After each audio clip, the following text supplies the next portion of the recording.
Que toute la gloire revienne à notre Dieu, un Dieu si grand, un Dieu si merveilleux, un Dieu qui nous aime énormément et son amour ne changera jamais. Il nous a fait la promesse de ne jamais nous abandonner, peu importe le moment que nous passons, peu importe ce que nous vivons, peu importe ce que le monde nous présente comme réalité. Une chose est sûre et certaine, que notre Dieu est fidèle dans ce qu'il fait et dans ce qu'il dit. Shalom dans vos maisons, shalom à vous, peuple de Dieu, shalom surtout à toutes les personnes qui nous regardent pour la toute première fois. Prenez bien rendez-vous avec ce programme d'État Grandeur. Nous sommes là non pas pour parler de nous, mais pour parler de la part de Dieu. Et dans ce programme, Dieu nous envoie toujours l'un de ses serviteurs pour nous exhorter, pour nous édifier et surtout pour nous apporter cette parole qui est une sémence incorruptible qui nous aidera non seulement à changer nos vies, mais aussi à croître, à grandir spirituellement. Quel est l'invité du jour? Mesdames et messieurs, ça sera peut-être une première pour lui dans ce programme d'État Grandeur, mais vous l'avez déjà entendu prêcher, vous l'avez déjà entendu parler de la part de Dieu. Alors, nous vous disons, installez-vous, prenez également vos Bibles, mettez-les à côté de vous, car nous aurons également à lire la parole de Dieu. Shalom à ceux qui nous suivent directement sur la 87.8 MHz, sur notre page YouTube, où je vous demanderai d'ailleurs de vous abonner encore massivement. Et il y en a également qui nous regardent sur notre page Facebook. Nous vous disons que la grâce de Dieu vous localise. Ensemble, moi, je le connais, je l'ai entendu parler, mais je vous laisse découvrir qui est l'invité d'État Grandeur aujourd'hui. Olengi Paul David, disciple de Jésus-Christ au ministère chrétien de combat spirituel. Né le 23 mai 1971 à Bruxelles, en Belgique, il est vice-président de la Fondation Olengi Osho et vice-président de la Chambre de commerce nationale de la République démocratique du Congo. De retour sur ce plateau, mesdames et messieurs, n'est-ce pas? Il y en a qui ont dit « Ah, mais on les connaît, ah, ils prêchent bien ». Mais c'est par lui que l'Éternel va passer encore aujourd'hui pour nourrir nos âmes. Alors, sans plus tarder, mesdames et messieurs, frères et sœurs, recevons ensemble l'homme de Dieu, le frère Paul David Olengi du ministère chrétien du combat spirituel. Et c'est par lui que l'Éternel va nous parler aujourd'hui. N'est-ce pas que c'est une grande bénédiction pour nous, pour nos familles et pourquoi pas pour notre nation. Shalom, homme de Dieu, bienvenue dans ta grandeur. Shalom, shalom, shalom, que le Seigneur vous bénisse. Amen. Merci de me recevoir sur votre plateau. Amen. Mais tout va bien, vous êtes à l'aise? Très bien, par la grâce de Dieu, tout va bien. De toutes les façons, je ne pose jamais des questions difficiles. Okay. Nous sommes là pour aider les peuples de Dieu à comprendre également le message que l'Éternel nous envoie aujourd'hui. Alors, il y en a peut-être qui vous connaissent, qui connaissent votre histoire d'amour avec le Seigneur Jésus-Christ, mais nombreux aussi ne connaissent peut-être pas. Nous allons les aider à connaître un tout petit peu cette grande histoire d'amour avec Jésus. Le frère Paul David Olengi a fait cette rencontre personnelle. C'était quand, dans quelles circonstances? D'abord, je rends grâce à Dieu de m'avoir élu avant la fondation du monde pour être son enfant, parce que quand je regarde mon parcours, rien ne me prédestinait à aimer Jésus. Je suis né dans une famille chrétienne. Mes parents, tout le monde les connaissent. Ils sont connus ici en RDC. Ils étaient connus en RDC. Et ils ont fait un grand travail, papa et maman Olengi. Ils m'ont appris Jésus-Christ depuis que je suis né. Je suis né le 23 mai 1971 à Bruxelles. Et de catholique, on était catholique. Au début, on est né à l'église catholique. J'ai eu mon baptême à l'église catholique. J'ai eu ma première communion à l'église catholique. Ma confirmation à l'église catholique.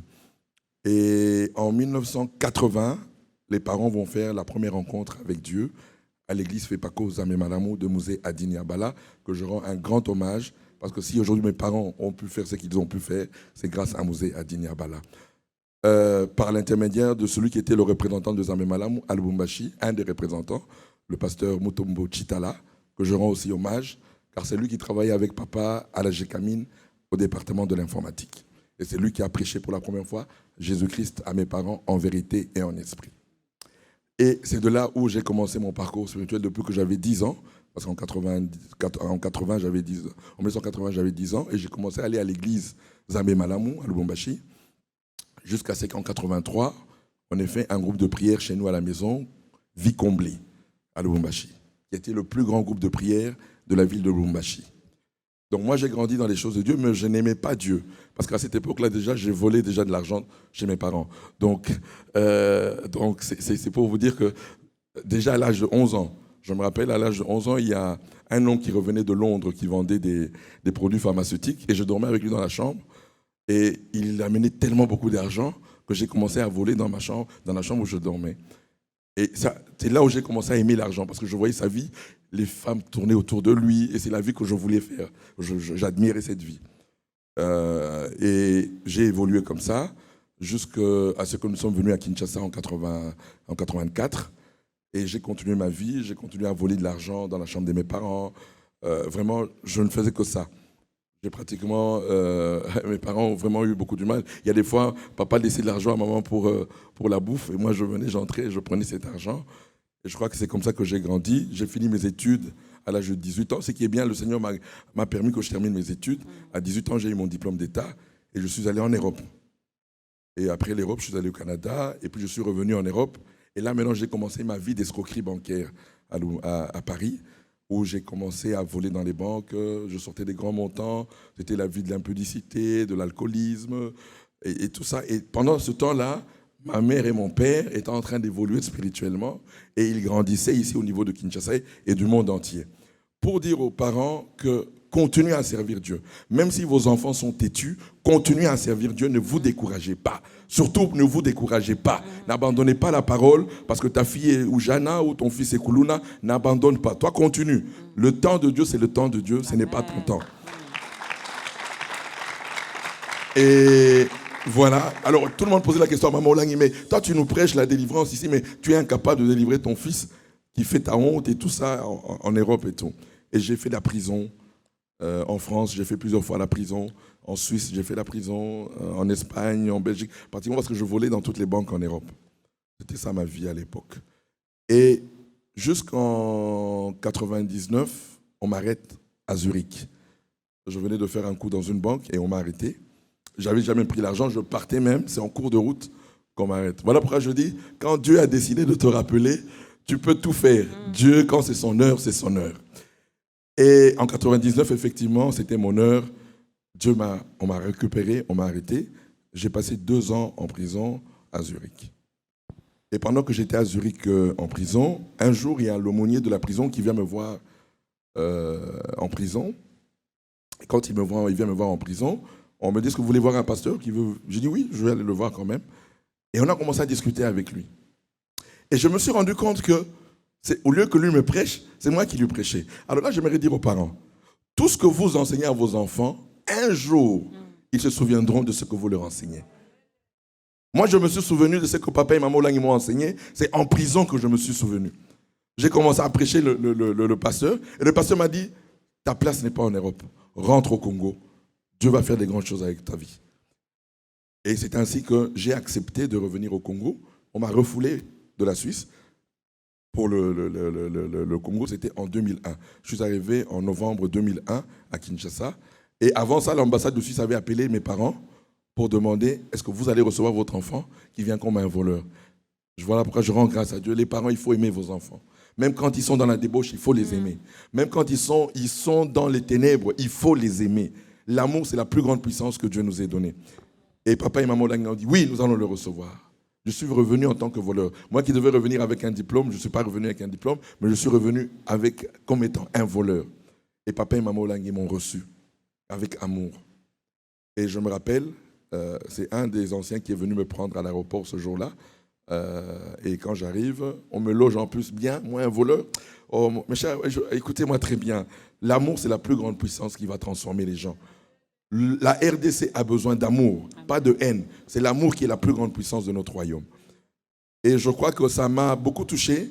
Et quand je suis arrivé ici, moi je suis parti, on était dans un groupe de prière. Vous imaginez un peu, c'est dans notre salon qu'on priait. Et je reviens en 2001, c'est ici où je me retrouve, ici, là où nous sommes, à la Cité de Triomphe. Je dis, mais c'est quoi ça? C'est pas possible, ça peut pas être comme ça? Oui. Entre-temps, les parents avaient fait un chemin. Mais en 98, quand ils sont venus à Paris, la responsable que j'honore toujours, Maman Danielle Mokengo, parce que c'est elle qui m'a beaucoup soutenu en France, bien que j'étais dans l'escroquerie, dans le vol et tout. Elle ne m'a jamais abandonné. Elle est venue me voir même en prison. Elle, alors, elle m'a dit, tes parents sont ici, il faut que tu viennes. Et c'était le jubilé de papa. Tu dois venir à son anniversaire. Alors, je suis venu à cet anniversaire. C'était dans un restaurant. Et tout le monde m'a vu à Paris. Ah, mais c'est le bandit, là, qu'est-ce qu'il est venu faire ici? Et après, il y a celui qui faisait la modération, que j'honore aussi ce soir, Papa Dimitri, qui était un des grands partenaires de ce ministère au niveau du Congo-Brazzaville, va dire, bon, nous sommes les enfants spirituels de Maman Olangui, mais il y a son fils biologique qui est ici. Pour les 50 ans de son père, il doit parler. On est en 98. Quand tu es un élu, même quand tu es dans les ténèbres, le Saint-Esprit peut parler à travers toi. J'aimerais dire à quelqu'un ce soir. Et quand on me donne le micro, je dis aux gens de Paris, bon, je crois que vous tous vous me connaissez ici. Moi, je suis un bandit, je suis un escroc. Tout le monde vous connaissez. C'est ça ma vie ici. Mais sachez une chose. Je serai un des évangélistes de l'an 2000. C'est ce qui est sorti de ma bouche. Et on s'est mis à pleurer, on s'est embrassé avec les parents. Ça faisait longtemps que je ne les avais plus revus, plus de 10 ans que je ne les avais plus revus. Et c'était une grande fête en 98. Et en 99, vous voyez comment le processus de Dieu commence à... On m'arrête l'année d'après. Et en 2001, maintenant, je reviens ici. Et finalement, nous allons résumer. Sinon, moi déjà, je me suis laissé emporter par ces témoignages. Et voilà. Puis cette rencontre personnelle a eu lieu ici à Kinshasa. En 2003. Okay. En 2001, quand je reviens, le diable, ça sent maintenant que j'entrais dans ma destinée. Maintenant, qu'est-ce qu'il fait? Il vient encore me corrompre avec l'argent. C'est au moment où Vodacom arrive à Kinshasa. Et celui qui est à la tête de Vodacom, c'est un grand ami. Et je deviens un grand partenaire de Vodacom. Et je reprends ma vie de débauche à Kinshasa ici. Et là, c'était terrible parce que maintenant, c'était en présence des parents, j'ai repris ma vie de débauche.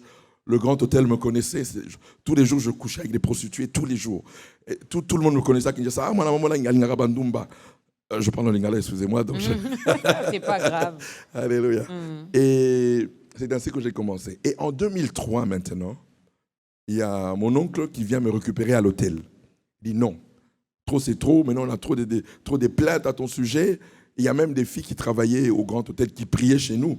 Et il y a une qui est venue me dire, papa, toi, tu ne peux pas mener cette vie-là. Une femme de ménage de l'hôtel du grand hôtel. Alléluia. Et c'est ainsi que en 2003, mon oncle vient me prendre, je vais chez lui. Et une nuit, je suis seul dans ma chambre. J'ai dit à Dieu, tu es un aventurier. J'ai dit, Seigneur, tu es un aventurier. J'ai dit, bon, écoute, toi, tu savais que moi, je n'allais jamais t'aimer. Pourquoi tu m'as donné des parents qui t'aiment? Moi, je suis en désaccord avec eux. Eux, ils t'aiment. Moi, je sers le diable. Je suis conscient que je sers le diable. Mais pourquoi alors tu m'as donné des parents comme eux? Tu aurais dû me donner des parents occultistes, des parents mondains. Pourquoi tu m'as donné des parents? Alors, si tu crois que moi, je n'ai pas cette grâce-là, alors, tu me tues maintenant. Et si tu crois que j'ai aussi une part dans cette chose, tu me parles maintenant, pas demain. Je suis seul dans ma chambre et je parle à Dieu ainsi. Soyez francs avec Dieu, il se révélera à vous. Amen. Alléluia. On n'est pas dans le théâtre, on n'est pas dans la religion. Moi, j'ai horreur de la religion. Le christianisme, c'est l'intimité avec Dieu. Ce n'est pas de la religion. Et cette nuit-là, j'ai dit, bon voilà, depuis que je suis jeune, on m'a toujours appris que ça, c'est ta parole. Je vais l'ouvrir. Si tu as une parole pour moi, je vais l'avoir. Et j'ouvre ma Bible, je tombe sur 2 Chroniques au 1er chapitre, où le Seigneur dit à Salomon, parce que tu as demandé la sagesse et l'intelligence, je te donnerai toute la gloire. Voilà le verset qui m'a mis en pleurs toute la nuit. J'ai dit, Seigneur, tu me connais aussi. Moi aussi, je suis connu de toi. Malgré tout ce que j'ai fait, tu me connais. Et je me suis mis à pleurer toute la nuit. Je me suis mis à pleurer, à pleurer, à pleurer. J'ai dit, Seigneur, c'est pas possible. Tu ne peux pas m'aimer. Mais j'ai dit, oui, je t'aime aussi. Et c'est cet amour qui m'a envahi. Et le lendemain matin, je me suis mis debout. J'ai appelé le domestique de mon oncle. J'ai dit, tu vois cette chambre-là? Je ne veux rien voir dans cette chambre. Tous mes habits, mes chaussures, mes Weston, mes shirts, tout ce que j'avais ramené. J'ai dit, je ne veux rien voir dans cette chambre. Tu m'enlèves tout. Et il dit, papa, tu es devenu fou ou quoi? J'ai dit, non. Oui, la folie. Quand on rencontre Jésus, on devient fou. Et tout est parti de là jusqu'à aujourd'hui. Jusqu'à aujourd'hui. Et le parcours, vous savez, le parcours du croyant est jalonné de hauts et des bas. Parce qu'il y a des fois, le diable vient nous récupérer. C'est vrai, le diable récupère souvent les enfants de Dieu. Et dans mon parcours, j'ai eu aussi cette étape. Mais il n'y a pas de regret aujourd'hui? Vous ne regrettez pas? Non, parce que c'était la voie voulue par Dieu. Dieu n'a pas été surpris de ce que j'ai fait dans ma vie. C'est comme ça qu'il a voulu que je rencontre sa faveur, que je rencontre son amour. Si je n'avais pas désobéi, si je n'étais pas devenu escroc, si je n'étais pas devenu voleur, je n'allais jamais rencontrer l'amour de Dieu. Aujourd'hui, je peux prêcher l'amour de Dieu. Je peux prêcher le pardon de Dieu parce que j'ai expérimenté cela. Ce ne sont pas des théories que je donne. Gloire à Dieu. Je crois que Papa John, on fera une émission spéciale avec l'homme de Dieu, rien que partant de ses témoignages. Mais vers la fin, je vous demanderai, avant même de faire l'appel, je vous demanderai aussi de vous adresser personnellement, parce que je suis convaincu au-dedans de moi qu'il y a un escroc qui regarde cette émission aujourd'hui, qu'il y a une prostituée qui nous regarde aujourd'hui, qu'il y a une voleuse, un voleur quelque part. Nous allons également leur donner un message, puisque vous êtes passés également par là. Aujourd'hui, mesdames et messieurs, j'ai tendance à regarder de ce côté, parce que lorsqu'on tourne chez nous, il y a la caméra comme ça. Alors, avant de dévoiler même notre thème d'aujourd'hui, vous avez compris que nous allons bien manger. N'est-ce pas qu'il parle bien? Ah, mais on écoute d'abord la toute première chanson et puis après, je vous dirai si aujourd'hui, nous parlerons de quoi dans ce programme.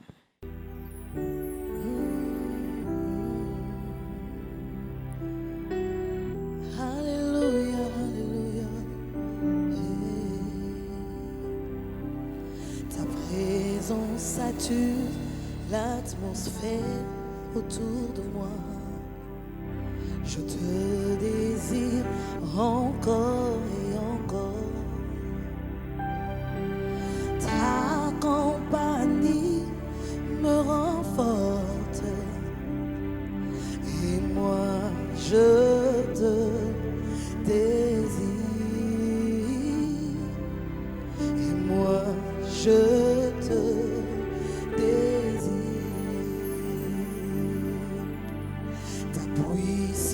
en moi a changé ma nature humaine. Tu fais de moi un surnaturel. Ta puissance en moi fait de moi la plus forte. Et moi je te désire.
chemin vers ma destinée. Pour que je sois ce que tu veux. Cela est mon désir, cela est ma prière, cela est mon désir, cela est ma prière, cela est mon désir, cela est ma prière, cela est mon désir, cela est ma prière, cela est mon désir, cela est ma prière. Oh, emmène-moi où tu veux, Seigneur, afin que j'accomplisse ta volonté. Car ta volonté, Seigneur, Jésus, que je sois ce que tu veux. Pour que je sois ce que tu veux. Pour que je sois, je le désire, oui, je le veux.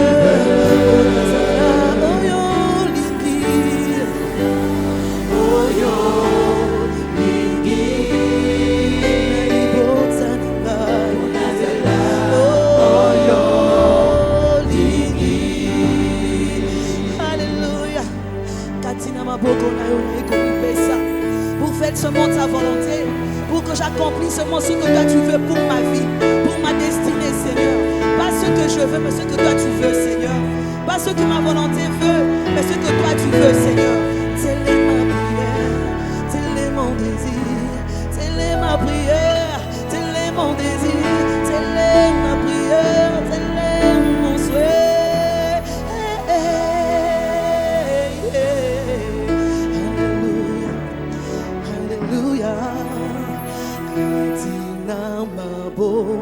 Kona yokolo niye kumi pesa motema benzoto tambolisa na telanayo petena longa etumba makasi.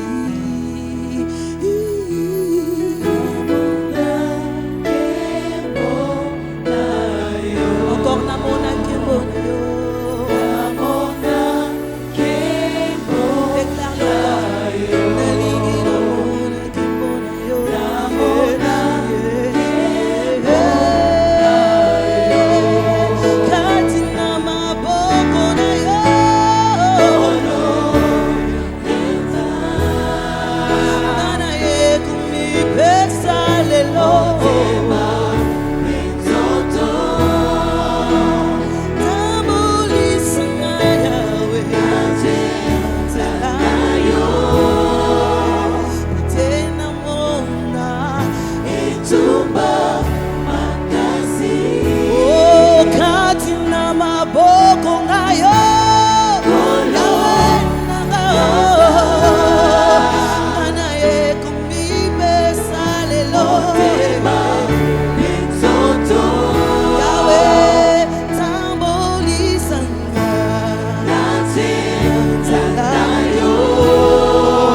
Et oui, ces enfants trouvent déjà des chemins bien tracés, mesdames et messieurs, et c'est toujours bien de chercher à connaître la volonté de Dieu. C'est vrai, les parents peuvent décider, les parents peuvent faire du choix pour nous, mais qu'est-ce que Dieu veut que nous soyons?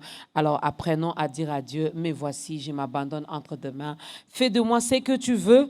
Je rappelle que nous sommes avec l'homme de Dieu, le frère Paul-David Olangui, du ministère chrétien du combat spirituel. Alors, nous allons aujourd'hui parler de la destinée prophétique de la République démocratique du Congo. Frère Paul-David, qu'est-ce que vous avez entendu? Qu'avez-vous vu finalement? Qu'est-ce que vous avez constaté pour arriver à ces thèmes? D'abord, je vous remercie pour cette question. Il est temps, d'abord, je veux d'un principe que le prophète Émile Kamimbaï, qui est dans la gloire depuis 2008, nous a laissé, a dit, quand la prêtrise d'une nation a la révélation de la destinée de sa nation, elle bénit sa nation. Donc le problème de la RDC, ce n'est pas le président de la République. Le problème de la RDC, ce n'est pas les hommes d'affaires. Ce n'est pas tout, non, ce n'est pas ça le problème de la RDC. Le problème de la RDC, c'est l'Église. Tant que l'Église n'a pas la révélation, ou elle ne comprend pas quel est le rôle qu'elle doit jouer, elle ne bénit pas la nation. Tout le blocage de la nation de la RDC, allez chercher le problème où c'est dans l'Église. Ce n'est pas chez les politiques, ce n'est pas dans l'armée, ce n'est pas dans les économistes, chez les économistes ou chez les hommes. Non. Le problème, il est dans l'Église. Et le monde nous enseigne qu'à chaque fois qu'une prêtrise est entrée dans sa destinée, elle a béni la nation. Je vais donner des exemples au fur et à mesure que nous allons avancer. Et je crois que maintenant, il est temps de comprendre que cette pandémie qui vient de nous arriver là est le glas qui sonne pour la civilisation occidentale. C'est-à-dire que maintenant, Dieu cherche maintenant quelque part où il veut encore faire émerger le nom de Jésus-Christ. Parce que le but de Dieu, c'est de glorifier Jésus-Christ. Quand il vous donne cette grâce d'élever Jésus-Christ, il bénit la nation qui élève Jésus. Alors, le temps maintenant de la RDC a sonné. C'est la RDC qui a maintenant le mandat d'élever le nom de Jésus-Christ parmi les nations. Et après cette pandémie, vous allez voir le grand réveil spirituel que la RDC va apporter au monde entier. Voilà pourquoi je dis maintenant que la RDC doit entrer dans sa destinée prophétique, mais ça commence d'abord par un réveil spirituel. Car c'est le réveil spirituel qui entraîne tous les autres réveils. Nous aurons un réveil économique dans ce pays. Nous aurons un réveil technologique dans ce pays. Tous les réveils viendront. Mais le premier réveil que la RDC a besoin et que l'Afrique en général a besoin, c'est d'abord ce grand réveil spirituel. Voilà. Alors, on va expliquer quand même ce terme, ce mot, lorsque nous disons la destinée, comment l'homme de Dieu explique. Et vous ajoutez même la destinée prophétique. Oui. C'est quoi une destinée prophétique? Une destinée prophétique, ce sont des destinées par lesquelles Dieu a un projet pour l'humanité et il désigne, selon sa souveraineté et son bon vouloir, des nations qui vont jouer un rôle pour propulser son royaume sur la terre. La première nation que nous connaissons qui a une destinée prophétique, c'est Israël. Nous connaissons tous dans la Bible. C'est Israël qui a été la première nation choisie selon le bon vouloir et le bon plaisir de Dieu. C'est la première nation qui a été choisie et qui a accompli les desseins de Dieu. Nous avons compris, toute l'histoire de la Bible parle d'Israël. Après, quand Jésus-Christ est venu, comme lui n'est pas venu pour Israël d'abord, il est venu d'abord pour les nations. Parce qu'Israël va croire en Jésus. Beaucoup de gens aujourd'hui ne comprennent pas que jusqu'aujourd'hui, Israël est incrédule à Jésus. Il ne faut pas qu'on suive parce que nous allons tous aujourd'hui en Israël, on pense qu'en Israël, on aime Jésus. Non, en Israël, ils n'adorent pas Jésus. En Israël, Jésus est toujours le fils de charpentier. Ce n'est pas quelqu'un d'important, même parmi les prophètes majeurs en Israël. Jésus n'est pas un prophète majeur. On ne le considère même pas comme un prophète. Donc il ne faut pas que les gens nous troublent, non, parce que maintenant beaucoup de gens vont prendre de l'eau au Jourdain, de l'huile, oh ça vient d'Israël. Non, non, en Israël, ils sont incrédules, c'est le peuple le plus incrédule à Jésus-Christ aujourd'hui. Parce que Jésus a voulu d'abord commencer, comme le salut avait déjà commencé par Israël. Si Jésus venait, qu'il commençait encore par Israël, mais il serait injuste. Jésus est allé d'abord dans les nations qui n'avaient jamais connu le salut. Voilà pourquoi Israël, c'est Dieu qui a frappé Israël d'incrédulité. Ce n'est pas le diable. C'est Dieu lui-même qui a frappé Israël d'incrédulité pour permettre à nous les nations de le connaître. Alors, après Israël, quand Jésus est venu, nous avons vu le parcours des apôtres. Le premier continent qui a reçu cette grâce, c'était d'abord les pays limitrophes d'Israël, c'était les Arabes. Parce qu'il faut pas, les gens oublient, les Arabes étaient d'abord des chrétiens avant de devenir des musulmans. L'islam est venu 700 ans après Jésus-Christ. Donc, quand on parle d'église de Damas, l'église d'Alexandrie, toutes ces églises-là, ce sont les Arabes qui étaient là. C'était les chrétiens qui étaient là avant. Même aujourd'hui, en Arabie Saoudite, là, la famille royale d'Arabie Saoudite, leurs ancêtres étaient des chrétiens. Donc, c'est pour dire que le christianisme est venu bien avant l'islam. Et même le Coran le reconnaît. Parce qu'il ne faut pas qu'on oublie. Si quand je dis que les Juifs ne reconnaissent pas Jésus-Christ, mais dans le Coran, eux reconnaissent Jésus. Ils parlent même de Marie, ils parlent de Jésus dans le Coran. Donc, les musulmans ne sont pas nos ennemis. Et j'aimerais dire aux gens, ne tombons pas dans ce piège-là. L'islam n'est pas notre ennemi. Au contraire, l'islam sera un des grands alliés du christianisme. Alors, je continue. Quand maintenant Dieu finit avec des pays limitrophes, il va en Turquie. La Turquie d'aujourd'hui, c'est ce que quand vous lisez dans la parole de Dieu, Colosse, c'est en Turquie aujourd'hui. Philippe, c'est aujourd'hui. Galate, tout ça, ce sont les contrées de la Turquie d'aujourd'hui. Quand Dieu termine là-bas, le plus grand projet de Dieu avec une nation païenne commence avec Rome. C'est grâce à Rome qu'il y a la fin de la persécution des chrétiens avec l'empereur Constantin qui va plus tard donner naissance à l'Église catholique. J'aime beaucoup l'Église catholique parce que c'est grâce à l'Église catholique que nous connaissons Jésus-Christ. Je crois qu'on peut applaudir pour l'Église catholique. Parce que même moi, j'ai un témoignage personnel, le premier sacrificateur de ma famille est un abbé catholique. C'est lui qui a formé Maman Olangui. C'est lui qui a récupéré Maman Olangui. C'est lui qui a formé Maman Olangui au couvent. Et si Maman Olangui a réussi dans la mission, c'est parce qu'elle a rencontré l'Église catholique. Voilà pourquoi vous voyez que le ministère chrétien du combat spirituel est allé dans le monde entier avec succès. C'est parce qu'elle a appris ça à l'Église catholique. Donc, l'Église catholique a été une bénédiction pour l'humanité. Pendant 12 siècles, c'est eux qui ont gardé le nom de Jésus. Pendant 12 siècles. Vous croyez que Dieu était incompétent? Si les gens-là, Dieu n'avait pas un intérêt, comment Dieu pouvait laisser le nom de Jésus à une église pendant 12 siècles? Dieu savait pourquoi, il nous dira. Lorsque je serai avec toi, maman, dans la gloire, on va demander à Jésus pourquoi tu avais gardé le nom de Jésus 12 siècles à l'église catholique. Il nous dira pourquoi. Il avait ses raisons. Bon, alors, quand Rome, qui a eu le premier mandat parmi les nations, à propager le nom de Jésus. Donc Rome a eu un destin prophétique pour la propagation du nom de Jésus-Christ. Et c'est Rome qui a entraîné. Quand Rome a affaibli, c'est le Portugal et l'Espagne qui a véhiculé le nom de Jésus. Si nous, aujourd'hui, nous avons connu Jésus-Christ au Congo, c'est grâce au Portugal.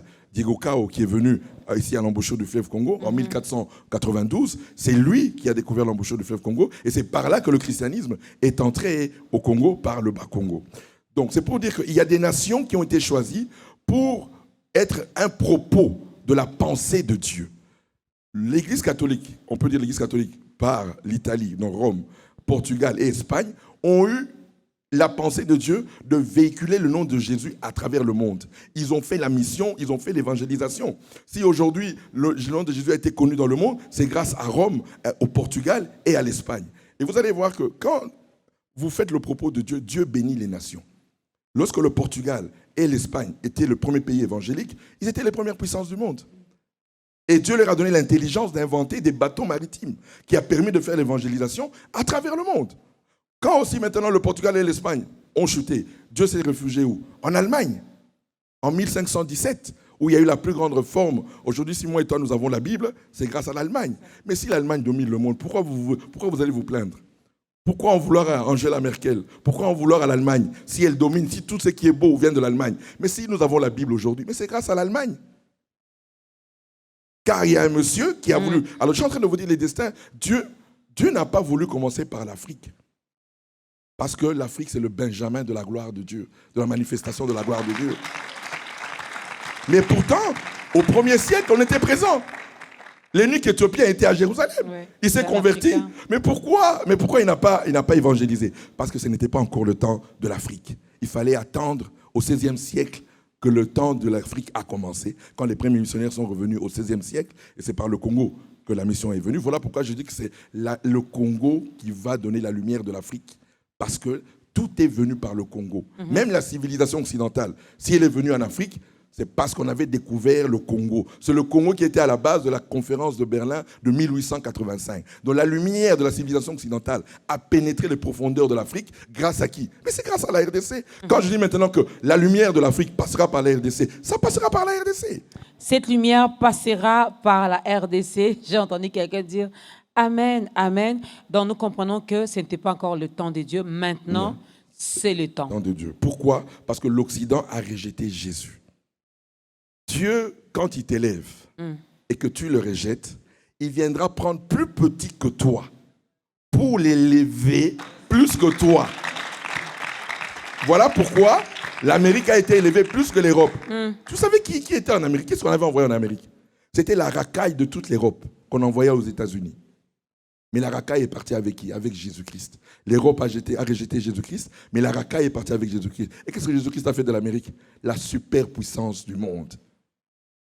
Et aujourd'hui, et l'Amérique et l'Europe ont rejeté Jésus. Dieu dit, ok, vous m'avez rejeté. On recommence, rebolote. Maintenant, je vais en Afrique. Comme c'est l'Afrique, la Benjamin de ma gloire, c'est ici où Dieu va manifester sa gloire comme il n'a jamais manifesté depuis que le monde existe. Il va manifester sa gloire, mais pour que cette gloire se manifeste également, il y a peut-être des critères. C'est vrai, nous sommes choisis. C'est vrai qu'il porte maintenant son regard vers nous. Oui. C'est vrai que nous allons apporter la lumière à travers le monde, mais nous devons également avoir une attitude. Nous devons également avoir peut-être à remplir certains critères. Non, il n'y a pas de critères à remplir. Ça, c'est l'homme toujours qui veut remplir. Nous suivons ce que Dieu a dit. Je répète, je répète ce que j'ai dit. Dieu élève une nation quand sa prêtrise comprend sa destinée. Je reviens. Je dis, le Portugal et l'Espagne sont entrés dans leur destinée parce que l'Église avait compris qu'il fallait faire la mission et l'évangélisation. Quand l'Allemagne prend la destinée prophétique du monde, ils comprennent aussi, l'Église comprend son message. Martin Luther comprend le message que Dieu lui donne. C'est quel est le message? La justification par la foi. C'est par Martin Luther qu'on a su que le salut ne se mérite pas. Voilà pourquoi tous ceux qui racontent que non, il faut payer. Parce qu'aujourd'hui, maman, c'est dommage pour les églises de réveil. Tout ce qu'on a critiqué à l'église catholique, qui vendait, qu'il fallait acheter pour être pardonné. Maintenant, on le retrouve chez nous. Quand maman, tu peux ouvrir toutes tes chaînes de télévision aujourd'hui, il n'y a que de l'argent. Tout est achetable. Même le pardon de péché, c'est nous maintenant. Alors qu'on a critiqué ça, il y a quelques années, c'est nous qui critiquons ce que l'église catholique faisait par les indulgences, mais aujourd'hui, qui le font. Quand tu ouvres toutes tes chaînes de télévision chrétiennes, viens chez moi, donne ceci, Dieu va faire. Dieu n'a pas besoin de ton argent. Et moi, je te dis même, avec ton argent, va périr. Comme l'apôtre Paul avait dit, comme l'apôtre Pierre avait dit à Simon. Et le spirituel ne peut pas s'acheter avec l'argent. Le spirituel ne peut pas s'acheter avec l'argent. C'est une fausse prospérité que nous avons proclamée à ce peuple. Non, la prospérité ne vient pas non, la prospérité vient par le travail. La Bible me dit, celui qui ne travaille pas ne mange pas. Ne mange pas. Alors, aujourd'hui, maintenant, on pense que c'est la prière. La prière ne rend pas prospère. Dieu bénit le travail de nos mains.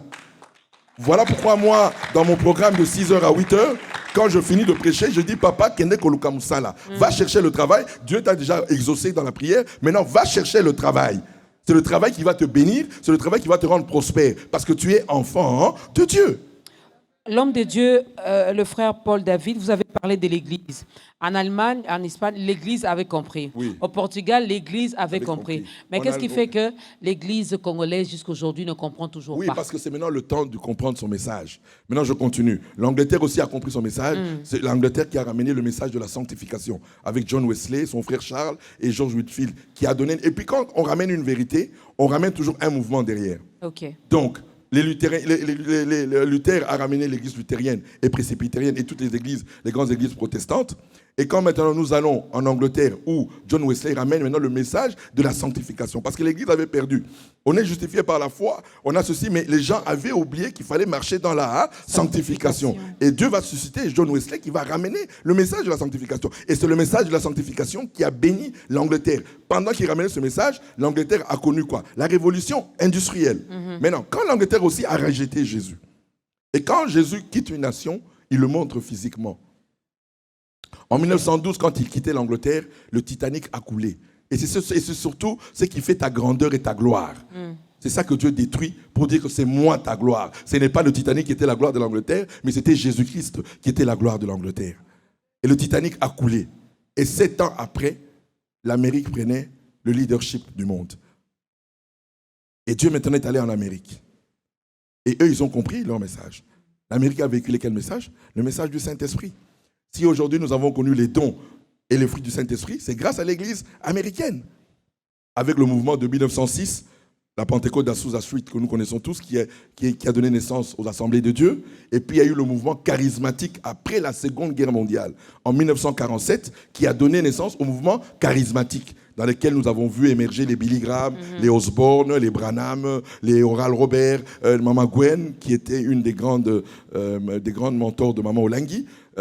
Je vais parler de ça après, plus tard, pour dire que c'est ce mouvement de 47 qui était la dernière pensée de Dieu pour les États-Unis, le mouvement charismatique, qui a remis à l'honneur la guérison divine. Parce que le mouvement de 47, quand il est arrivé, c'est là où on a commencé à parler pour la première fois de la guérison divine, notamment avec le frère Branham et le frère Oral Robert, qui étaient les deux grands que Dieu avait utilisés pour le message de la guérison divine. Maintenant, 70 ans après, il y a changement de sacerdoce. Mais ce changement de sacerdoce ne se fera pas aux États-Unis, mais Dieu maintenant, il va traverser l'Atlantique. Et il a démontré en 2001, quand les World Trade Center sont tombés, Dieu a dit, je quitte l'Amérique. Dieu a quitté l'Amérique depuis 2001. Il a quitté l'Amérique depuis 2001. Et maintenant, aujourd'hui, je vous dis que le Saint-Esprit est suspendu sur l'Afrique et le pays choisi pour véhiculer maintenant la pensée de Dieu pour le 21e siècle se trouve en RDC. Et nous allons parler de cette pensée qui va faire entrer la RDC et l'Afrique dans sa destinée. Voilà, moi j'ai béni Dieu pour ces rappels, même de l'histoire, ces parcours et tout. Alors, on va d'abord briefer. Je vais poser la question, je serai vraiment direct avec cette question, et puis nous allons prendre la deuxième chanson. C'est quoi finalement le message de la RDC? Qu'est-ce qui a caractérisé l'Afrique? L'Afrique a été connu mondialement pour être un peuple idolâtre. C'est ça qui nous a caractérisés. C'est l'idolâtrie qui a engendré tout ce que nous avons connu ici en Afrique. Toute la médiocrité de l'Afrique, c'est à cause de l'idolâtrie. Toutes les malédictions que l'Afrique a connues, c'est à cause de l'idolâtrie. L'esclavagisme que nous avons connu, le colonialisme que nous avons connu, c'est à cause de notre idolâtrie. Donc si l'idolâtrie a engendré tout ce que nous avons connu de médiocre, alors qu'est-ce qui peut maintenant nous amener dans toute la gloire de Dieu? C'est l'adoration de l'agneau. Voilà le message, la pensée de Dieu pour l'Afrique. C'est l'adoration de l'agneau. Mais quelqu'un dira déjà qu'en RDC, nous adorons Jésus. Non, nous adorons Jésus. Jésus. Oui, maintenant je précise, nous allons adorer l'agneau. Voilà pourquoi le message... C'est quoi la différence? La différence, c'est quoi? Le message de la croix va revenir au centre de l'église de la RDC. Nous allons élever la croix comme on n'a jamais élevé la croix. Nous allons manger l'agneau comme on n'a jamais mangé l'agneau. On va découvrir c'est quoi l'agneau. Nous allons décortiquer l'agneau. La foi va être fondée sur l'agneau. Pas sur des principes, pas sur des... Non, nous allons comprendre que l'œuvre que Jésus a fait, c'est l'œuvre que Dieu voulait que l'homme fasse pour lui. Donc maintenant, il n'y a plus rien à faire. Adorer l'agneau et je veux manifester ma gloire dans l'adoration. Nous sommes la génération Josué, maman. Tu te souviens, Josué? Il n'a pas gagné en combattant. Josué a gagné en faisant quoi? La guerre. Jéricho est tombé comment? Avec l'adoration. Avec l'adoration et la louange. Voilà le message. Voilà pourquoi le noir sait chanter, le noir sait danser. Écoutez, oh. Et le Congo a été connu pour quoi? Pour Papa Wemba, Kofi Olomide, sa musique, Luambo Makiadi, tous nos musiciens là. Oui. Pourquoi? Parce que c'est le don que Dieu a donné à la RDC. Vous allez voir, maman, dans l'adoration maintenant, comment on va élever l'agneau. Vous allez voir la manifestation de la Pentecôte qu'on n'a jamais connue dans l'histoire du monde. Même celle il y a 2000 ans à Jérusalem, elle ne sera pas comparable à ce que nous allons vivre ici à Kinshasa. Voilà pourquoi je dis le message, et nous allons honorer à papa, et j'aimerais parler de lui, de Papa Alain Moloto. Voilà pourquoi je vous dis, les héros ne meurent pas. Quand il parlait de son message de l'adoration, on ne comprenait pas. Mais c'était ça le message, la pensée que Dieu avait donnée pour l'Afrique. Le message de Dieu pour l'Afrique d'une manière générale et pour la RDC d'une manière particulière, mesdames et messieurs, c'est que nous devons adorer. Adorer qui? L'agneau. Moi, j'ai parlé de Jésus, l'homme de Dieu a dit non, non, non, non, non. L'œuvre de la croix doit vraiment être au centre de tout en République démocratique du Congo. Peut-être qu'on je vais donner même une prophétie par rapport à ça. Vous vous rappelez, quand notre Seigneur allait à Golgotha, qui est venu l'aider pour prendre la croix? Il y a un monsieur qu'on appelait Simon. Comment s'appelait le patriarche de notre église? Simon Kimbangu, le prophète Simon Kimbangu. C'est un signe prophétique que le message de la croix, c'est pour la RDC. Le message du sang de l'agneau, c'est pour la RDC. Vous savez, nous, l'Église, et là, je profite de cette occasion que tu me donnes. Nous avons critiqué le prophète. Le prophète Simon Kimbangu n'a rien à voir, ne confondons pas le prophète Kimbangu avec le kimbanguisme. Ne confondons pas deux choses. Lui, il a servi Dieu. Aujourd'hui, quel est ce serviteur de Dieu qui peut aller faire 30 ans de prison pour rien? Qui peut faire 30 ans? Il n'a pas tué quelqu'un, il n'a pas volé, il n'a pas escroqué quelqu'un. Il n'a rien fait. Il n'a rien fait, mais pour Jésus, il a accepté la prison, maman. Ah! Chose difficile, hein? Chose difficile aujourd'hui, si je demande à un homme de Dieu, rien que comme ça, hein, j'ai dit seulement, bon, homme de Dieu, bishop, archibishop, parce que vous aimez bien les titres, vous serez emprisonné pendant 10 jours. Vraiment, il y aura des noms. Hein. Pourquoi? Qu'est-ce que j'ai fait? Je n'ai rien volé, je n'ai rien. Mais Simon Kimbangu, on l'a fait. Alors, on va revenir sur l'adoration de l'agneau. Ça sera après cette chanson.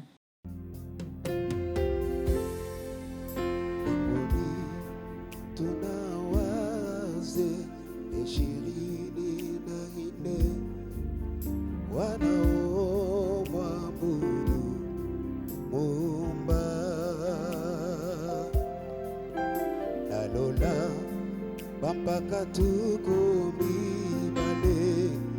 na mine makogumba mera mokonzi wakisema wewe wastahili wewe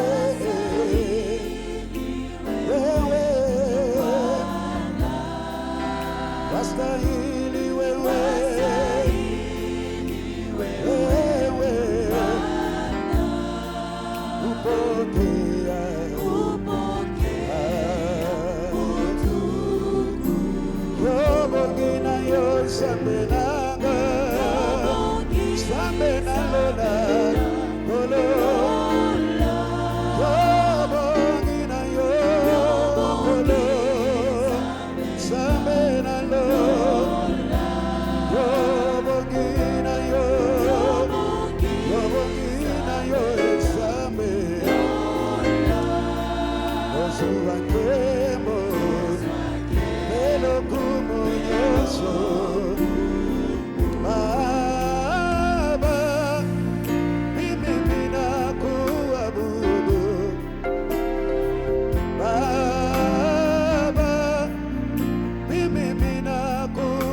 Kongo yobe Osachalora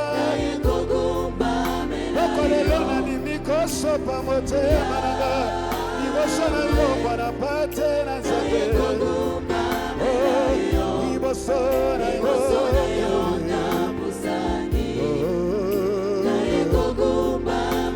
tala maboko na ngai natomboli yawe yo nzamba mboka kongo yo nzamba lola mokoni ya mboka na nga le bien sera toujours le premier de Jésus liboso na yo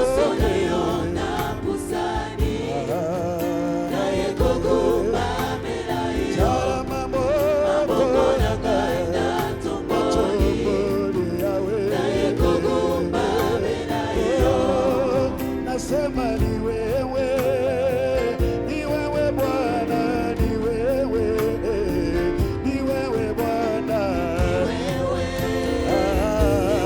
Bwana, ni wewe Bwana, unastahili kuabudiwa, wewe ni Mungu Baba, unastahili kuabudiwa, wewe ni Mungu Baba, unastahili kuheshimiwa, wewe ni Mungu Baba, unastahili kuabudiwa, wewe ni Mungu Baba. Yesu kakayo, kakayo Yesu, kakayo Yesu nanga, kakayo Yesu, kakayo Yesu, tombwa maese, tombwa manayo, tombwa maese, tombwa manayo, kakayo Yesu, kakayo Yesu, hallelujah, hallelujah, yo yo yo yo, hallelujah, hallelujah,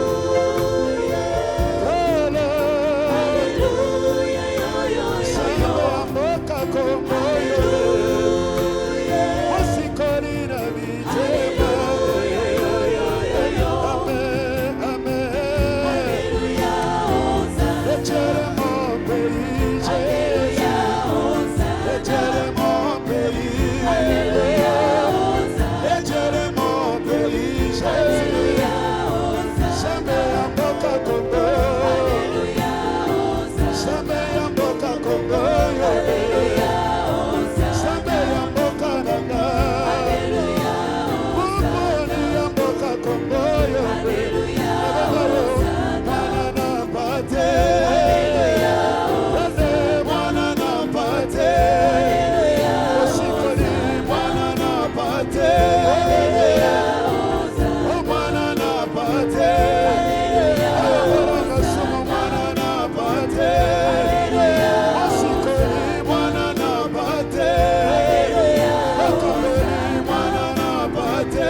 Dans ces programmes, nous avons compris que nous devons élever l'agneau. Voilà, nous avons déjà commencé avec tout ce que l'homme de Dieu nous dit. Encore aujourd'hui, nous avons compris que l'adoration a une grande importance finalement dans la vie de tout enfant de Dieu. Et Dieu aime ça. Oui, maman. Vous savez, le problème, c'est quoi aujourd'hui? Comme on n'a pas fondé la foi sur l'œuvre accomplie du Christ, nous n'adorons pas. Mais regardez nos cultes. Combien de temps nous donnons à l'adoration? C'est rien. Mais j'aime bien la question que vous me posez, surtout que je me retrouve à la Cité des Triomphes, où ici, on nous a appris les combats spirituels. Oui. Et qui dit combat, il n'y a pas question d'adoration. Hein. Combat, c'est combat. Hein. Oui, mais maintenant, je vais revenir à la révélation que Maman Olangi a reçue. Quelle était la révélation que Maman Olangi a reçue? Vous serez d'accord avec moi? Vous avez déjà vu comment les Congolaises et Congolais font ce combat-là? Oui. Il y en a même qui ont copié, mais qui ont copié mal sans comprendre le message. Le message, voilà. Nous tirons à gauche, à droite, finalement, c'est des mots. Non. Beaucoup le font physiquement au lieu de le faire. C'est un combat spirituel qui n'a rien à voir avec le physique. Maman Olangi, imaginez-vous un peu si Maman Olangi avait fait des prières contre moi. Est-ce que je serais là aujourd'hui en train de vous parler? Non. Alors, au contraire, quand moi je faisais mes dégâts, elle intercédait pour moi. C'est pour dire que le combat, il est spirituel. Et quand elle faisait le combat, c'était quoi? Elle attaquait mes origines à moi. Elle attaquait les esprits qui me menaçaient, qui m'amenaient à la mort. C'est ça le combat. C'était pas contre ma personne, mais contre les esprits qui m'amenaient à faire le mal. Juste une parenthèse. Oui. On attaquait ça comment? Non, Parce conformément que là, à la maintenant, parole. on dit, on va faire... Non, conformément à la parole. Non. Non. Voilà pourquoi je parle. Vous savez, je reviens toujours, avant d'arriver à ce que je parle du combat. Toute vérité a été amenée à l'extrême. Dieu a voulu ainsi. Quand les luthériens sont sortis avec l'éducation par la foi, ils sont allés aussi à l'extrême de cette vérité. Okay. S'ils n'étaient pas allés à l'extrême de la justification par la foi, aujourd'hui, moi et toi, on ne croirions pas à la justification par la foi. Quand les baptistes sont venus avec le baptême par immersion, ils sont allés aussi à l'extrême de leur vérité pour que la vérité devienne normale dans le corps du Christ. Quand les méthodistes sont venus avec la sanctification, ils sont allés aussi à l'extrême de la sanctification. Quand nous, les pentecôtistes charismatiques, nous sommes venus avec le parler en langue. Si dans ton église, on ne parle pas en langue, Dieu ne te connaît pas. Oui, mais Martin Luther n'a jamais parlé en langue, mais Dieu le connaît. Il a parlé de la part de Dieu. Donc nous sommes allés à l'extrême. C'est normal. Mais nous allons toujours à l'extrême. Au-delà même des... Pourquoi? Quand je prends seulement les parler en langue, là, oui. Dieu, c'est terrible. Alors, revenons par exemple, au message de la prospérité. C'est un message qui vient de Dieu. Mais on est allé à l'extrême. Aujourd'hui, on a fondé la foi des gens sur le message de la prospérité. Mais pour autant, est-ce que le message de la prospérité est un faux message? Non, c'est un vrai message, mais on est allé à l'extrême. Nous aussi, quand Dieu maintenant révèle le message du combat spirituel, pour que Maman Olangi s'affirme, il fallait aller à l'extrême. Parce qu'au début, quand elle a commencé, qui ne l'a pas critiqué dans cette ville de Kinshasa? Tout le monde l'a critiqué dans cette ville de Kinshasa. Mais il fallait aller à l'extrême de ce message. Et l'extrême amène toujours à l'extrémisme. Et à l'extrémisme, au fanatisme. Ça, je reconnais. Partout, nous avons eu le fanatique. Tout le monde a été fanatique à un moment donné. Qui a été plus fanatique que l'Église catholique? Jusqu'à tuer même. Jusqu'à tuer même. L'Église qui a été plus fanatique que l'Église catholique. Nous tous, on a été fanatiques quelque part. Parce que c'est normal. Et Dieu a voulu ainsi pour que ces vérités deviennent normales dans le corps du Christ. Quelle est cette Église aujourd'hui qui ne fait pas le combat spirituel? Si on n'était pas allé à l'extrême, personne n'allait faire le combat. Aujourd'hui, tout le monde reconnaît que, effectivement, Colossiens 2, au verset 13, qui dit... Il a triomphé de mais où? C'est toujours à la croix. Dans le fondement du combat spirituel, c'est la croix du calvaire. La croix du calvaire. Toutes les vérités ont pour fondement la croix du calvaire de Jésus-Christ. Donc, nous sommes allés à l'extrême de toutes les vérités. Maintenant, chacun est allé à l'extrême et nous tous, et je dis bien nous tous, nous avons commis des erreurs. Nous avons tous raison parce que nous avons cru en Jésus-Christ. Et nous avons tous eu tort parce que nous tous, sans exception, nous avons connu des erreurs. Pourquoi Dieu a permis des erreurs dans toutes les institutions chrétiennes? Pour que l'agneau soit adoré. Pour qu'on reconnaisse que non, il n'y a que l'agneau qui nous justifie. Parce que si c'était mon église qui me justifiait, ou le ministère qui me justifiait, pourquoi Dieu a permis des erreurs? Dieu a permis des erreurs pour que Jésus soit élevé. Maman, le jour où on sera là-bas, on ne dira pas non, on a mené qu'on s'en met là 3 jours. Non, on te dira tu es ici. Grâce à mes mères, tu es sûr que tu es ici dans la gloire. Tu n'es pas dans la gloire ici parce que tu as fait quelque chose. Tu es dans la gloire ici à cause de l'agneau. The Lamb of the God, comme j'aime bien le dire en anglais. L'agneau immolé. Nous sommes là grâce à lui. Maintenant, écoutez, et puis maman, nous connaissons nous tous le message de l'unité de l'Église. Et l'unité de l'Église ne se fera qu'à la croix. En dehors de la croix, il n'y aura pas de l'unité. Voilà pourquoi cette adoration de l'agneau va amener l'unité de l'Église. Dans cette adoration de l'agneau, les catholiques viendront. Dans cette adoration de l'agneau, les protestants viendront. Dans cette adoration de l'agneau, tout le monde viendra autour de l'agneau. Maman, même si tu ne parles pas avec ton frère, quand il y a un cadavre qui est là, vous tous, vous allez vous retrouver autour du cadavre. Voilà pourquoi toutes les églises, tous les enfants de Dieu du monde entier, nous nous retrouvons autour de la croix du calvaire de l'agneau, où Jésus-Christ est mort pour nous. J'aimerais dire aujourd'hui à tout chrétien, le pardon que tu as de Dieu, ce n'est pas parce que tu demandes pardon à Dieu. Si Dieu te pardonne, c'est parce que Jésus a accepté de mourir. C'est la mort de Jésus qui te donne le pardon. Ce n'est pas, oh, j'ai récité tous mes péchés. Non, ce n'est pas ça, oh. Ce n'est pas ça. Le problème, c'est la mort. Voilà pourquoi moi, j'élève la mort de Jésus. Et quand j'élève la mort de Jésus, la résurrection de Jésus se manifeste dans ma vie. Je me permets de poser cette question, homme de Dieu. Vous aimez la mort de Jésus, vous élevez cette mort-là, mais on nous dira qu'il n'est plus mort. Il est ressuscité. Oui, lui. Il a été enseveli, il est ressuscité. Oui. Et il est assis à la droite du Père. Oui, maman. Pourquoi mettre beaucoup plus l'accent sur la mort? Parce que c'est le sujet d'adoration. Au ciel, on n'adore pas Jésus parce qu'il est ressuscité. Vous voulez qu'on lise ça? On va le lire dans Apocalypse chapitre 5. On va le lire. Vous pouvez le lire également chez vous à la maison. On n'adore pas parce qu'il est ressuscité. La résurrection n'est pas le sujet d'adoration. Parce que ça, c'est à Jésus. Nous, les rachetés, nous l'adorons. Parce que si nous pouvons partager sa vie ressuscitée, c'est parce qu'il est mort d'abord pour nous. Jésus ne méritait pas de mourir. La mort, là, c'est pour moi et toi. La mort de Jésus, ce n'est pas le témoignage de Jésus. La mort de Jésus, c'est ton témoignage, c'est mon témoignage. Voilà pourquoi moi je l'adore pour ce témoignage qu'il m'a donné l'agrément devant le Père. Ce n'est pas la résurrection de Jésus qui m'a donné l'agrément devant le Père. Vous vous souviendrez, le voile s'est déchiré à la résurrection, maman? Le voile s'est déchiré dans le temple. Le voile s'est déchiré quand? Il s'est déchiré quand Jésus-Christ est mort. Pour dire maintenant, le lieu très saint où seul Aaron entrait avec sa famille. Maintenant, vous tous là, par le sang de l'agneau, nous pouvons entrer dans le sanctuaire céleste. Sans intermédiaire, sans protocole, sans ton pasteur, sans ton prophète. Par le sang de Jésus, tu peux entrer. Ce n'est pas à Jérusalem, c'est dans le sanctuaire in the heaven, dans le sanctuaire céleste. Alors, maintenant, nous allons lire qu'est-ce qui se passe dans ce sanctuaire céleste. Et la résurrection n'aura même pas son sens si jamais il n'y a pas eu de mort. Voilà. Alléluia. On lit dans Apocalypse chapitre 5. Écoutez le sujet d'adoration. Et puis, ce qui me fait mal, c'est quoi, maman? Ces gens-là qui adorent pour ça, eux ne sont pas concernés par ça. Mais nous, les concernés, on veut adorer Jésus pour le mariage. On veut adorer Jésus pour la voiture. On veut adorer parce que je vais à Guangzhou, Dubaï. Mais pour l'agneau, tu ne veux pas l'adorer. Écoutez maintenant les gens.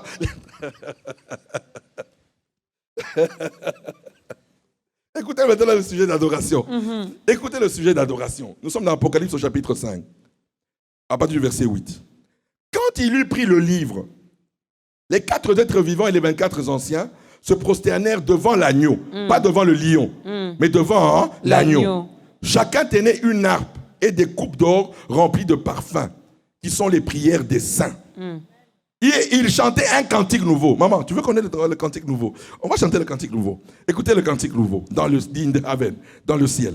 En disant, tu es digne de prendre le livre et d'en ouvrir les sceaux, car tu as été offert en sacrifice et tu as racheté pour Dieu par ton sang.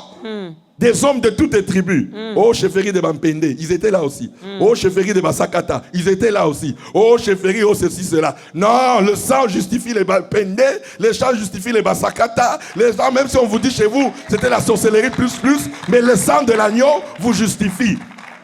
Alléluia. De toute tribu, de toute langue, de tout peuple, la RDC, et de toute nation, la RDC y compris. Écoutez maintenant ce qu'il a fait. Tu as fait des rois et des prêtres pour notre Dieu, et ils régneront sur la terre. Amen. Nous allons régner avec quoi? Avec l'adoration, maman. Quand nous allons élever l'agneau, nous allons régner sur la terre. Maman, le monde entier viendra en RDC. Nous allons régner avec l'adoration. Parce que dans l'adoration, le Saint-Esprit va descendre dans cette nation comme il n'est jamais descendu. Nulle part, même aux États-Unis, ce qui s'est passé en 1906 sera rien par rapport à la Pentecôte qui vient maintenant. Écoutez-moi très bien, soyez sensibles à ce que je suis en train de dire. Cette Pentecôte, ce n'est plus pour longtemps. L'année prochaine, nous allons entamer le centenaire du ministère prophétique de Papa Simon Kimbangu. Donc soyez connectés. Il doit se passer quelque chose de nouveau dans ce pays ici-là. Et ça coïncide aussi avec le 30e anniversaire du ministère chrétien du combat spirituel. Alléluia. Donc, je vous dis tout simplement que soyez connectés. Alors, je reviens ici. Pourquoi nous parlons de l'adoration? Quand Maman Olangi a eu sa révélation, le Seigneur lui a dit, tu sortiras mon peuple des ténèbres pour les amener à m'adorer. Donc, tout ce peuple que vous voyez au ministère chrétien du combat spirituel, Maman Olangi les a sortis du monde. Maintenant, nous les Josué qui nous sont venus, comme les Axa, moi-même ici, mon frère aîné Alain Gabriel, tout le monde ici, nous sommes venus faire quoi? Maintenant, faire entrer ce peuple dans notre destinée finale. L'adoration de l'agneau. Nous sommes sortis avec le combat, nous sommes sortis avec la repentance. Maintenant, nous allons entrer dans la destinée finale qui est l'adoration. L'adoration. L'adoration de qui? Ben, l'adoration de l'agneau. De l'agneau. Alors, si je comprends bien, on nous fait signe vraiment que c'est... Aïe, aïe, aïe. Terrible, hein? Peut-être qu'on aura un deuxième numéro. Oui. Si Dieu nous fait grâce, on va quand même vous laisser également avec cette soif-là, n'est-ce pas? Alors, si je comprends bien, moi je peux déduire là, maintenant, que l'homme de Dieu, le frère Paul David Olangi, nous demande à l'Église corps du Christ d'adorer. Oui. L'adoration aujourd'hui, l'adoration demain, rien que l'adoration. Pourquoi? Parce que je demande à mes amis, vous connaissez le réveil que nous avons amené dans ce pays en 80. C'était avec le message de la croix. Mais le problème, dans le désert, on n'a pas présenté la croix aux enfants. Dans les déserts de notre pays, c'était normal. Il fallait l'évangile du ventre. C'était normal, maman. Avec la crise de 91, avec toutes les crises que nous avons connues, c'était normal. Mais ce n'est pas fini, cette crise-là. Non, mais maintenant, c'est maintenant que Dieu maintenant veut que dans cette crise-là, qu'on l'adore maintenant. Okay. Et c'est là maintenant il va démontrer qu'il est Dieu. Alors maintenant, je demande à tous mes frères, enseignez l'agneau. Que la foi se repose sur ça. Vous savez, maman, en 80, on avait l'assurance du salut. Mais 20 ans après les églises de réveil, on n'a plus l'assurance du salut. Vous demandez à nos enfants ici, là, si Jésus vient aujourd'hui, les 3 quarts ne savent même pas s'ils vont aller au ciel. Parce que nous sommes entrés dans l'évangile des mérites. Tu dois donner à Dieu pour que Dieu fasse. Tu dois faire pour que Dieu fasse. Moi, je suis contre ça. Ça n'a jamais été l'évangile de Jésus. Jésus est venu, il a donné gratuitement sa vie. C'est pour qu'on croie. Et nous vivons quand nous croyons. Il faut croire. Beaucoup nous prions aujourd'hui. On fait des pratiques. On est revenu dans la loi. C'est l'église de Galate. Je veux même que nous méditons sur l'église de Galate. On est revenu dans l'église de Galate. Où aujourd'hui, ce sont des mérites. Mais moi, aujourd'hui, écoutez-moi, maman. Moi, aujourd'hui, ma vie spirituelle, elle est énorme. Je suis allé dans les montagnes, j'ai fait tout ça. Mais je ne peux pas présenter ça à Dieu. Parce que c'est lui qui a produit ça en moi. Sans le Saint-Esprit, est-ce que moi, je pouvais aller à Mangeng aller chercher la face de Dieu? Alors pourquoi je vais me glorifier de ça? Oh non, moi je vais à Mangeng, c'est moi le prophète des nations. On vous filme même. Mais non. Et puis vous venez poster. Non. Pourquoi? On n'a pas besoin de ça. Non, c'est pour que les fidèles voient vraiment mais c'est ça que je dis. Voilà. Aujourd'hui, nous avons élevé les leaders, nous avons élevé les ministères, nous avons élevé nos églises. Au lieu d'élever celui qui les a façonnés, élever Jésus-Christ de Nazareth. Moi, je suis venu, j'ai été mandaté par le ciel pour ramener cette église du Congo à élever Jésus, rien que Jésus. C'est Jésus qui a élevé Maman Olangi dans ce pays. C'est Jésus qui a élevé Papa Olangi dans ce pays.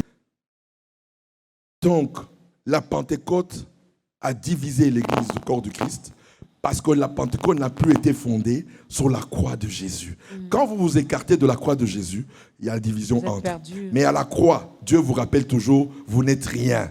N'eût été mon sacrifice sur la croix, vous n'aurez pas eu cette Pentecôte, la présence du Saint-Esprit dans votre vie et cette révélation que vous avez eue. Voilà pourquoi il est temps maintenant que nos Pentecôtes, à nous tous, rendent gloire à celui qui a payé le seul prix pour qu'on obtienne le Saint-Esprit dans nos vies. Je termine avec cette question avant de faire l'appel au salut. Homme de Dieu, quels sont les mécanismes, je n'ai pas une autre formule pour poser cette question, que vous mettez en place pour que les autres également entendent ces messages, à part peut-être passer dans ta grandeur, mais parce que déjà nous vivons au Congo, je refuse d'être hypocrite, je ne l'ai jamais été, on ne s'accepte pas. Parce qu'on s'est éloigné de la croix. On s'est éloigné de la croix. Oui. Alors comment faire finalement? Je parle seulement de vous, hein, serviteurs, pour vous ramener finalement, pour que cette unité revienne. Oui. Vous m'avez compris, je crois, en parlant avec vous, que je suis ami avec tout le monde. Avec tout le monde. Je connais tout le monde, je parle à tout le monde. Des catholiques, vous savez, chacun a édifié quelqu'un. Aujourd'hui, si Maman Olangi a fait le social ici, c'est grâce à qui? Mais c'est grâce à l'armée du salut. Si le général William Bott n'avait pas reçu la révélation du social dans l'église, le social est revenu dans l'église par qui? Par le général William Bott. Donc, chacun a ramené une vérité. Donc chacun est important dans le corps du Christ. Chacun est important dans le corps du Christ. Maman, on a ramené la vérité, effectivement. Nous, les croyants, on pensait qu'on a reçu Jésus, le diable ne va plus nous attaquer, on n'aura plus de problèmes. Mais moi, on est venu nous dire, non, vous êtes enfant de Dieu, mais c'est là où même le diable viendra vous chercher. Donc, soyez fermes dans votre foi, résistez au diable, et il fuira loin de vous. Alors, donc, c'est-à-dire que tout le monde a eu sa particularité, mais le comble, chacun a fait de sa particularité la vérité absolue de Dieu. Mais la vérité absolue de Dieu, c'est Jésus-Christ. Répondez-moi en quelques secondes. Alléluia. Le frère Paul, aujourd'hui, si vous appelez tous les noms cités ici oui. pour une rencontre, pour partager ces messages avec eux, pensez-vous qu'ils viendront? Oh, très bien. Mais je suis avec eux. Je suis avec le général Sonny, d'ailleurs le président que je salue même dans cette émission. Non, être avec eux, ce n'est pas un problème. Non, pas, on en discute. Pour parler on en parle. Non. Quand il a été élu. Mais partagez ce message que l'Éternel a déposé en vous, qu'il est temps que l'adoration soit au centre de tout. On en a discuté avec lui, et pour vous dire, la grâce que j'ai quand j'ai parlé avec lui, vous savez, quand ça vient de Dieu, tu ne peux pas résister. Le général, j'ai bien aimé son humilité. Il m'a dit, tu seras important dans l'église de réveil. Je veux travailler avec toi. Gloire soit rendue à Dieu. Alléluia. Gloire soit rendue à Dieu. Ben, il n'y a que l'adoration également qui peut produire des fruits dans nos vies. Vous voulez être élevé? Élevez l'agneau. Alléluia. Lorsqu'il sera élevé, il vous élèvera aussi. Alléluia. Vous voulez être béni, élevez l'agneau. Qu'est-ce que vous voulez? Parce qu'il a dit dans ce passage d'Apocalypse, c'est ici que nous régnerons. Alléluia. Nous régnerons ici sur la terre. Et c'est là, bien sûr, dans tous les domaines de notre vie. Nous sommes appelés à chapeauter et à être la tête et non la queue. Et pour être une vraie tête, adore. Homme de Dieu, regardez la caméra qui est en face de vous. Nous allons faire l'appel au salut. Nous voulons bien peupler les camps de l'ennemi là, maintenant, pour peupler les camps de Dieu. Vous pouvez aider cette sœur, ce frère, ce papa, cette maman à faire son entrée dans la grande famille des enfants de Dieu. Oui. Merci beaucoup pour cette opportunité que tu nous donnes de faire entrer nos frères et sœurs dans notre royaume. J'aimerais vous dire une chose, je ne suis pas extraordinaire, ne me vois pas, j'étais comme toi. Moi-même, j'étais incrédule. L'incrédulité a engendré en moi une vie de débauche, une vie d'escroquerie. C'est normal, c'est comme ça, c'est le passage que Dieu a voulu pour arriver à son amour et à sa faveur. Je ne sais pas qu'est-ce que tu es aujourd'hui. Tu es Oudjana, tu as couché avec 100 000 hommes. Tu te retrouves sale. Tu te dis, moi c'est fini. Tu as envie de te suicider quelque part. Parce que tellement que tu as fait, tu es dans la boue. Je te dis non, il y a de l'espoir pour toi. Il y a quelqu'un un jour, il a dit à son père, pour ma fille qui est en RDC, à la Tchango, pour ma fille qui est en RDC, quelque part dans la ville de Kinshasa, ou quelque part dans une province, Père, laisse-moi partir sur la terre. Fais-moi un corps humain. Je vais aller sauver quelqu'un. Et le Père a dit oui, je te ferai un corps humain. Voilà pourquoi c'est par le Saint-Esprit que lui est devenu humain. Non pas par le sang adamique, mais par l'esprit humain. Afin de nous ramener vers le Père. Il est devenu humain avant que nous on devienne spirituels. Voilà pourquoi il est venu pour toi, uniquement pour toi. Il n'est pas venu pour quelqu'un d'autre. C'est pour toi qu'il est venu. Il a pris son temps pour dire, c'est pour toi que je viens. Il est venu, il est descendu. Il est arrivé. Il a dit quoi? Quel est le problème? Il faut que je goûte à ce que toi tu es. La plus grande prostituée, ce n'est pas toi qui es à la Tchango, mais la plus grande prostituée, c'est Jésus-Christ crucifié. C'était lui le plus grand escroc que la terre ait connu. C'était Jésus-Christ crucifié. Le plus grand sorcier. Oh, je suis sorcière, j'ai mangé la chair humaine. Oui, mais il y a quelqu'un qui a mangé plus de chair humaine que toi, parce que lui, il était la puissance de la sorcellerie lorsqu'il a été crucifié à la croix du Calvaire. C'est Jésus-Christ de Nazareth. Tout, il a porté sur lui. Et maintenant, il te dit, voilà, j'ai pris le jugement et la condamnation que tu méritais. Moi, j'ai porté ça pour que tu obtiennes le pardon de Dieu. Le pardon n'a pas été obtenu parce que tu es bon, mais le pardon a été obtenu parce que Jésus a été puni à ta place. Voilà pourquoi, parce que la punition est déjà un acquis. Aujourd'hui, le salut est pour toi.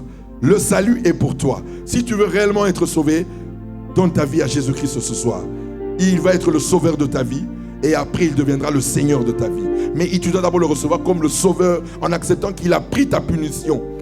Voilà pourquoi tu vas faire cette prière avec moi. Là où tu es, ma soeur, mon frère, n'hésite pas. C'est ton temps. Je ne sais pas, là, peut-être tu veux aller, tout de suite là, tu veux aller coucher avec un homme. Mais l'Esprit de Dieu te dit non. Écoute la parole de Dieu. Reçois Jésus avec moi. Nous allons prier au nom de Jésus-Christ. Oui, Père Céleste, je te dis merci pour la vie de ma soeur et de mon frère. À cet instant, tu fais cette prière avec moi. Oui, je reconnais que je suis né pécheur. Parce que je suis né avec le sang d'Adam. C'est ça qui m'a qualifié pécheur. Et en grandissant, j'ai manifesté tous les fruits de ma nature pécheresse qui ont dit tous les péchés que j'ai pratiqués. Aujourd'hui, je reconnais que Jésus-Christ a quitté son trône pour descendre et il a accepté le jour-là à la croix du Calvaire de devenir ma nature pécheresse, de devenir mes péchés et de subir le jugement et ma condamnation.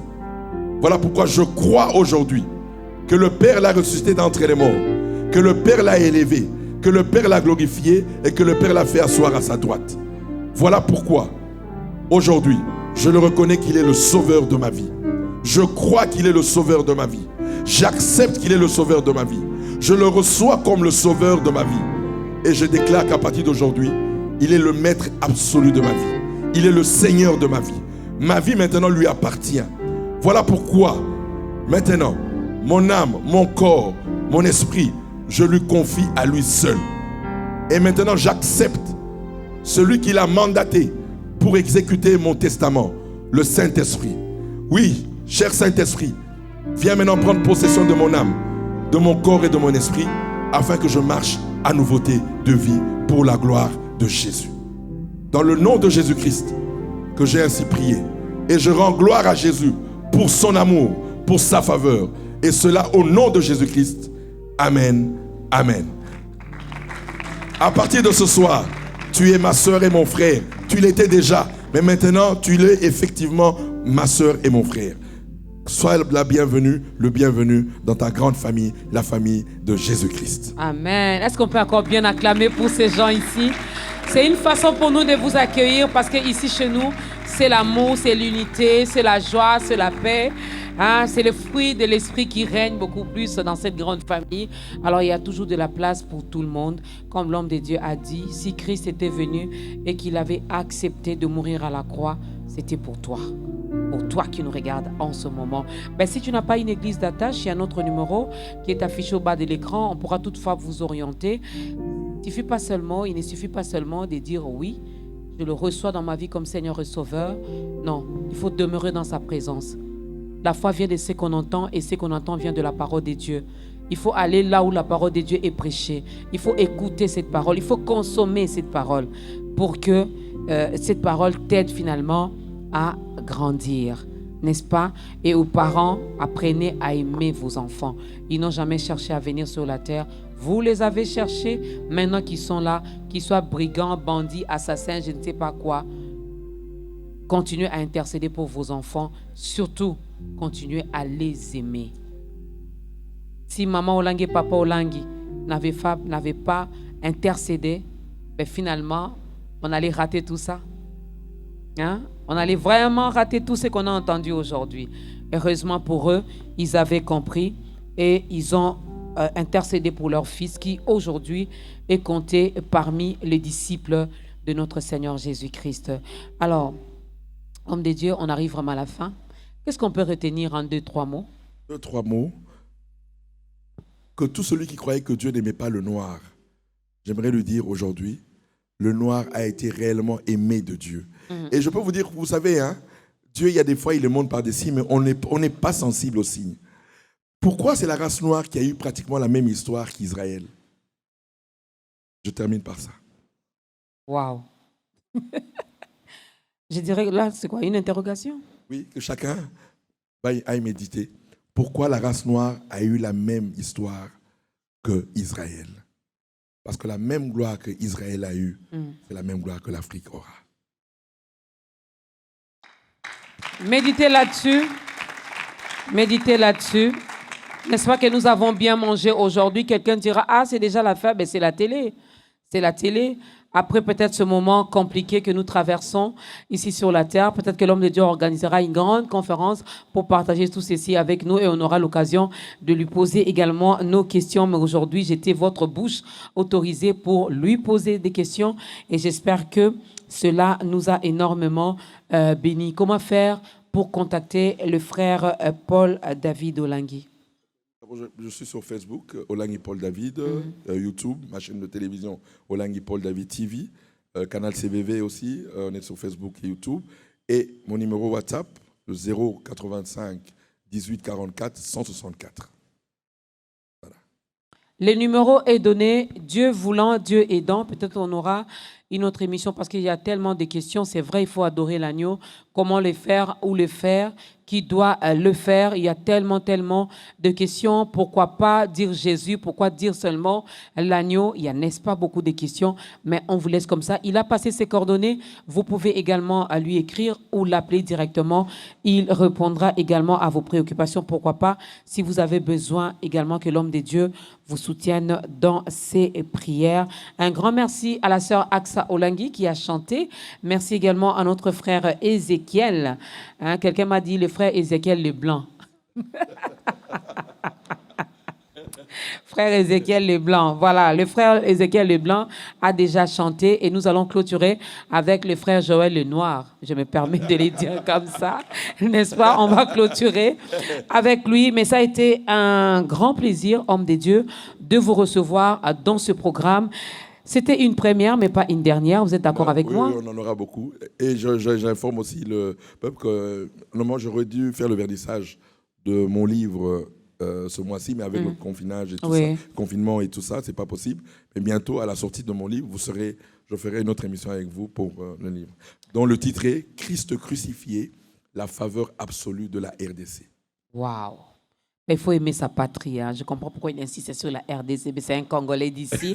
Alors, la grande famille, le ministère chrétien du combat spirituel fait également les lives. Nous savons que les bâtiments, l'église comme bâtiment, les portes sont fermées. Comment vous êtes organisé Dieu pendant nous a fait ces grâce. Les parents nous ont quand même laissé une chaîne de télévision dans laquelle nous faisons le live dans le studio. Et nous sommes sur Facebook et YouTube aussi, en direct aussi. Je crois que c'est un bon moment. Quand Dieu permet des choses, il ne faut pas voir le mal partout. Mais quelle est la grâce que nous avons eue? Mais les familles se retrouvent pour prier ensemble. C'est quelque chose d'extraordinaire. Chose qui n'existait plus. Qui n'existait plus. Donc, coronavirus a été une bénédiction pour l'Église. Parce que... Alléluia. Vous savez, moi j'aime bien voir, moi je vois toujours la gloire de Dieu dans le mal. Qui peut comprendre ces choses? La gloire de Dieu, on la voit toujours dans le mal. Voilà. Profitons bien de ce moment de confinement, car le confinement est même biblique aussi. Alors, prenez bien soin de vous, mesdames et messieurs. Merci à la chorale. Merci aux mamans, aux papas, aux frères et sœurs qui ont accompagné l'homme de Dieu. Merci pour l'accueil.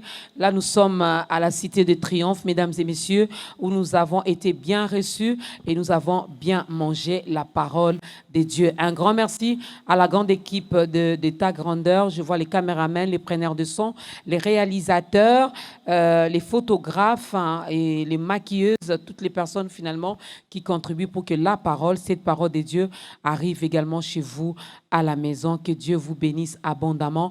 Nous allons nous lever. L'homme de Dieu va clôturer ce moment avec une courte prière et le frère Joël va nous aider à danser pour la gloire de Dieu. Je n'ai jamais vu le frère Paul David danser. Ça sera une occasion pour moi. Mais profitez-en aussi. Nous allons prier. Tendre Père, immuable Père, nous te disons merci parce que nous croyons que ta servante que tu t'es choisie dans cette génération pour que ton royaume prenne de l'ampleur dans cette nation et dans le monde entier a fait ce que tu lui avais demandé de faire. Et nous croyons, Père, qu'elle est une bénédiction pour cette nation. Car lorsqu'elle permet à tes enfants de venir parler de ta part, c'est que c'est elle qui est réellement celle qui nous ouvre les portes. Voilà pourquoi nous bénissons ce qu'elle fait. Nous bénissons toute son équipe. Nous bénissons la chaîne de télévision B1. Père, souviens-toi de son coordonnateur. Souviens-toi de tous ceux qui y travaillent. Laisse que ta main puissante continue à agir dans leur vie. Et je te dis merci pour tous ceux qui ont été avec nous dans tous les foyers. Que la présence du Saint-Esprit se multiplie davantage, croît davantage, afin que nous soyons créés, recréés à la stature parfaite du Christ, afin que nous soyons réellement ses adorateurs. Dans le nom de Jésus-Christ, que la paix, le bonheur, la joie, la bénédiction, la prospérité soient notre partage. Dans le nom de Jésus-Christ, nous avons ainsi prié. Amen. Amen.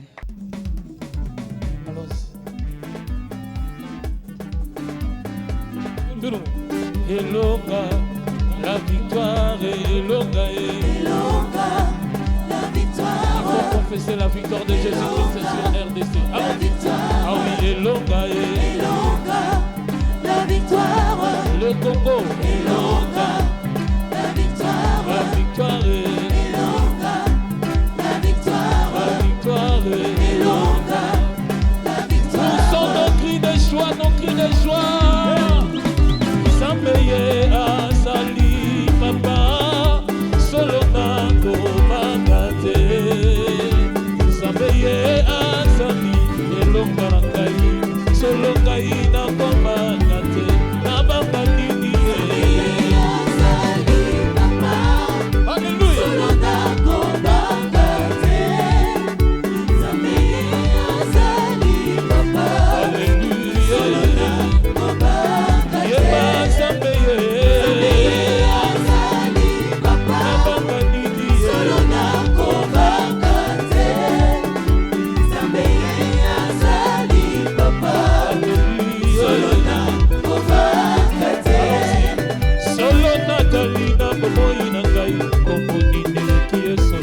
Hallelujah.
ezali ya yo balobi